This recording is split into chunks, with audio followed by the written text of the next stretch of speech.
stage, we have Karl Hackett. Karl is the owner of Jacob Willard Home, a retailer of vintage and mid-century furniture and collectibles. Karl also serves as secretary of the Hillman City Business Association and is a former mortgage banker and real estate investor. Let's give Karl a round of applause.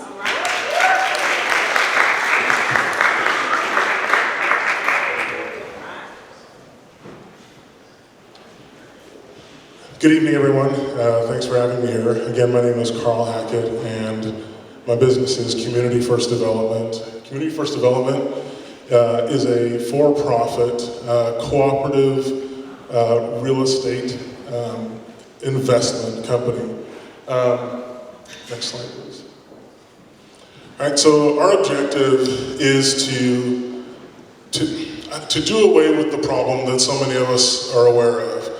In developing neighborhoods all over the city, really all over the country, people like me, small business owners, move into that neighborhood, help to revitalize it, and when the neighborhood becomes viable, when it becomes a cool place to hang out, then people like me are the first ones displaced because money comes in, developers come in, buy up the properties, the rents get so high that we can't afford it, and we're pushed, further south, further north. Next slide, please. So we feel like a cooperative ownership model is something that can work here and it can work anywhere. Who benefits from what we're able to accomplish are communities, local business owners, community nonprofits, local investment interests, social venture investment groups, and community finance partners. We have actually worked up a proof of concept, and in that proof of concept, we've actually been able to secure a couple of commitments. Next slide, please. One from Urban Impact, which is a local South Seattle-based nonprofit. It's really active in the community. They do a ton of work with education at local high schools, primarily their work at Rainier Beach. They've done some development work. Some of you may be familiar with the Rainier Health and Fitness and the affordable housing associated with that project. We've also spoken with the Rainier Valley Community Development Fund, and we have commitments from both of those folks to help us to move forward in our proof of concept. The objective is to secure multi-unit commercial properties that are accessible currently, maybe not out of reach from for a nonprofit or from a community investment partner. Acquire those properties, do development and rehab, essentially zero lot line those properties or subdivide them, and then make those units available for purchase to the small businesses who have invested in those communities, both time and effort, and certainly resources, so that as communities develop, the people that actually worked in those communities made the investments, again, to make them viable and accessible, have an opportunity to benefit from the development that inevitably and invariably comes to those areas. Next slide, please. Seattle, we all know, we live here, we see the development. Seattle is one of the hottest job markets in the country. As of this morning, online, there are 35,293 job openings just in the city of Seattle. Some 3,000 of those were high-paying tech jobs, but the reality is, and I can tell you anecdotally, I own a furniture store. Last Saturday, I had 8 people come into my store from Chicago. People are transplanting from all across the country to Seattle, and they're moving to areas like Hillman City, like Columbia City, like the Rainier Valley in general in the central area. And so what that's doing is putting pressure on business owners. So in a neighborhood like Hillman City, where my business is located, the building that I'm in actually sat vacant for 5 years up until 4 years ago. And I was the 4th tenant in that building. Now it's completely full with 13, and a half a block away from me, 2 of my friends and local business owners have seen their rent increase in the last year, some 45%. So what we aim to do is to have an impact on the level of displacement that so many of us are under pressure from. So that if we can transfer people from being renters to owners, then what we do is we solidify to some degree the integrity of the neighborhood, the character of those communities, and we allow people in those communities who are a part and ingrained in those communities the opportunity to benefit long term. Next slide, please. So these slides just represent sort of the changing face of the community, and you may recognize both of these. The one on the right, of course, is the Angeline, the infamous Angeline in Columbia City, where $2,000 a month for a 900 square foot apartment is indicative of what's happening here. Next slide, please. And those have real impacts, right? While 35,000 jobs is outstanding, and it means that our economy is strong, and it means that people want to live here, it also means that there are real costs, right? And these are small businesses: Slow Boat Tavern, Tin Umbrella, Jacob Willard Home, my own business, Big Chickie, Claw and Paws. These are real people who made real investments in a community that nobody wanted to be a part of, and collectively we've made our place desirable, we've made it viable, we've made it fruitful, right? So that it's actually a place where people want to come and hang out. And so what we want to do is to avoid these businesses like these becoming casualties of a hyperactive economy. Next slide, please.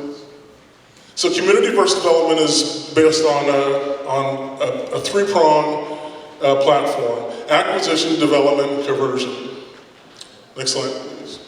So acquisition, of course, deals with the acquisition of the property, the purchase. We research the market and the property, create a property action plan, engage investors, and purchase that property. Next slide, please. Development. So we inspect, we do contractor selection, manage development, subdivide the space, right? Make the property, bring the property in some cases up to code. One of the properties that we've looked at as a possible proof of concept is a 7-unit building, 7,100 square feet, 7 tenants in it. It doesn't have any heat in any of the units. The landlord has been absentee, and the only investment in that building over the last 3 years has been from the tenants who have occupied that space. So as a consequence of their wanting to acquire an affordable space and also develop a business that's viable and can provide for them the opportunity to earn an income, they've increased the desirability of that building. And again, 2 of the tenants in that building this year saw 45% rent increases. What we want to do is convert those people from renters to owners. And so then, next slide, please. Again, conversion. So we broker the sale of the units, oversee a transition to a co-op, and then market the available units for sale. The first line of for sale would be to the occupying business owners, and then we would move on to offering those units for sale to local interests, nonprofits, community investment groups, and the like. Next slide, please. So our objective is to bring ownership, small business owners, lower the bar, right, to entry so that it's more accessible. We believe that with our partnerships with Urban Impact and our proof of concept and Rainier Valley Community Development Fund, we're in a position where we can actually bring wealth to the people who don't generally have access to it. Small business owners who can benefit from equity loans, who can get into a business loan in a non-traditional way. It provides the opportunity, again, for the communities to grow, for the businesses to have some longevity, and for wealth to be spread amongst the folks who don't generally have an opportunity to access it. Thank you.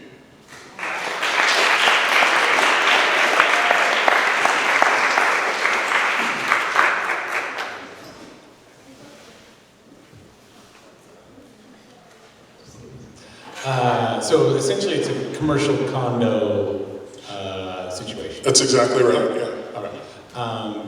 So who would provide the financing for the businesses to provide the condos? Or would you guys self-finance those for them? So one of the things we've done, again, we've talked to the folks at the Rainier Valley Community Development Fund, whose objective it is to loan within the community. And for them, the easiest loans for them to approve are real estate loans because there's actual collateral. So for our proof of concept project, We will be partnering with Urban Impact, who will secure financing to purchase the property, right, through Rainier Valley Community Development Fund. And then the fund will also work with the business owners to help them get in a position to be able to qualify for financing, and then they will provide that financing at the time that it's appropriate for each one of those business owners.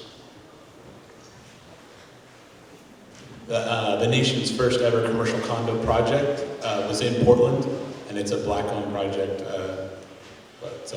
Yeah, it's a great model. I mean, most people are familiar with community land trusts and so forth, but there's not a lot of people doing it in a commercial context. And those that are generally are nonprofit. Our model obviously is a little different in that we're a for-profit, but we feel like with a range, per square foot range, and from 300 on the low end to almost 700 on the high end in Seattle for commercial property, we are in a position to go into neighborhoods, we're in neighborhoods that again, where buildings are accessible. We can buy either on the low end of the market or even under the market bottom average.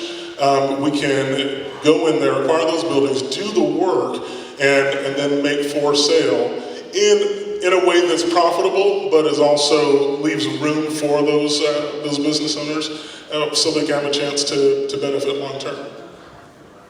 So they go in with equity. So who are you working with other than Urban Impact and Rainier Valley? Are there other people involved? So again, our mission right now is to move forward on our proof of concept. And so for that, we're partnering with Urban Impact specifically and Rainier Valley Community Development Fund as a lending partner. The objective is when we move past the proof of concept to make available the opportunities to invest as a part of an investment group that will acquire buildings, and then we'll manage all of the acquisition, the development, and conversion in-house. We'll still work with a lending partner. Traditional banks may be a little challenging for some folks, so the Rainier Valley Community Development Fund's model is something that we feel like can be a benefit to our potential clients. Who's the we? You and who? I said we. When I'm talking about we, I'm talking about our partnership. Right now, it's me as a one-man show for Community Development Fund, but working in conjunction with the folks from Urban Impact, Steve Burry and BJ. I know them, yeah. and I know both those organizations. Yeah. I just was curious, was it you plus other people? Yeah, I mean, I say we because I don't believe we can get anything done alone. I own a furniture store, and I tell people that, we'll get some furniture for you. If you're looking for it, we can find it for you. Because it takes a collective of people in order to accomplish what we're trying to do. Thank you. Sure. I have 8 questions, but we only have 5 minutes. Wow. Okay, so this is the biggest question that I have. Okay, so you acquired the property. You find someone to buy it from you, like someone who is a renter. You convert them, as you say. What do you do when they're ready to go out of business and they sell that property that you sold them? It's a great question. To someone else? Yeah.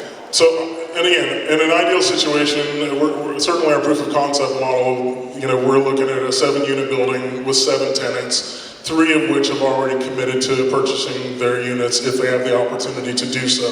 Because they're a part of a co-op, there will be some covenants that govern how much they can sell their units for, because the objective is to make those units affordable and accessible, even if they aren't able to maintain their business, that they'll be able to sell it within the community or to a small business owner whose interest is in being a part of a cooperatively owned commercial property, and it helps to sustain small business. How do you lock them into a selling price like that? Well, listen, nobody has to buy, but if you're going to buy into the cooperative, then you have to agree to the covenants which govern the cooperative, right? So then you can't go and sell your unit at 100% of market value, right? They don't buy it at 100% of market value, so the benefit to them is that they have access to that unit and financing, and so the notion is that you pass along that benefit to the person that comes next. It doesn't mean that they can't make profit, it means that their profit is governed by the covenants. Okay, and then my other question is, how do you personally make money, and why do these people need you? So the way we make money is, well, the proof of concept, our company will make money as a percentage of the sale price, right? So that our nonprofit partner, Urban Impact, will be the purchaser of the building, and as those units are sold, the principal is paid, and they will eventually realize a profit, and a portion, the percentage of that profit comes to us. As our community grows and our investor pool grows, then the model shifts, and so we will use funds to acquire the property, and then when we do sell those units, then again, we profit. Not to the maximum potential, but we profit. Okay, last question. How do you choose a property, and how do you educate the buyer about kind of ownership responsibilities? So we've determined that the minimum we can do is a 3-unit commercial property to make it viable. And we choose the properties really based on sort of where the neighborhoods are relative to the market. I can tell you that where I am, there's a building that was for sale a year and a half ago for $975,000, and it was fully occupied, and then the building almost two-thirds smaller just sold a few months ago for 1.3, right? So we've, for the most part, missed the window where we are because people are realizing, huge profits, and you can't begrudge them for taking advantage of those opportunities, but that's not the case everywhere. There's still places in the valley, in the CD, where you can still get a relatively good deal on a good property, a multi-unit, that has huge upside potential in terms of its ability to sustain community first development as a business and also provide long-term and significant benefit to the buyers. Sure.